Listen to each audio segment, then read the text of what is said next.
Hi అండి, నేను మీ సంతోషిని. ఈరోజు మీ ముందుకి పచ్చికాయల కర్రీతో వచ్చానండి.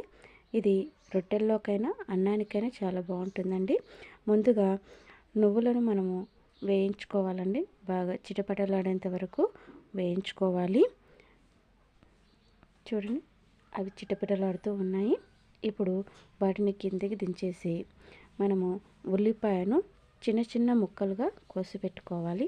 తర్వాత మిరపకాయలను అలా చివరిలో కట్ చేసి మనం పచ్చికాయలను అలా అడ్డంగా కోసేసుకోవాలండి. ఘాటు పెట్టేసుకోవాలి.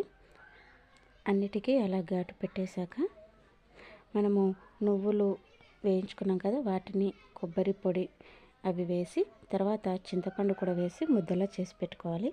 తర్వాత పొయ్యి పైన కడాయి పెట్టేసి అందులో నూనె వేసి జీలకర్ర ఆవాలు వేసేసుకొని ఉల్లిపాయ ముక్కలను కూడా మనము వేసి కలుపుకోవాలి. తర్వాత అందులో అల్లం వెల్లుల్లి ముద్దను కూడా వేసి బాగా కలుపుకోవాలండి. అల్లం వెల్లుల్లి ముద్దను కూడా పచ్చివాసన అంతవరకు వేయించుకొని 2-3 కరివేపాకు రెమ్మలు తర్వాత పసుపు వేసి బాగా కలుపుకొని మనము కట్ చేసి పెట్టుకున్న మిరపకాయలను వేసి కాసేపు కలిపేసి తర్వాత నూరు పెట్టుకున్నాం కదా నువ్వుల పొడి, అవి ఆ ముద్దను కూడా వేసి కొన్ని నీళ్లు పోసి మూత పెట్టుకోవాలండి.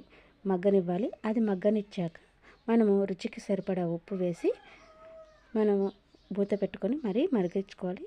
తర్వాత మధ్యలో చూస్తూ ఉండాలి మిరపకాయ మెత్తగా అయిందా లేదా అనేది. అది కాకపోతే మళ్ళీ కొద్దిసేపు మరిగించేసి మళ్ళీ చూసుకోవాలి. చూడండి, ఇక్కడ మగ్గిపోయింది. మనకు కర్రీ కూడా రెడీ అయిపోయింది. చాలా టేస్ట్గా ఉంటుంది. మీకు నచ్చితే లైక్ చేసి సబ్స్క్రైబ్ చేసుకోండి.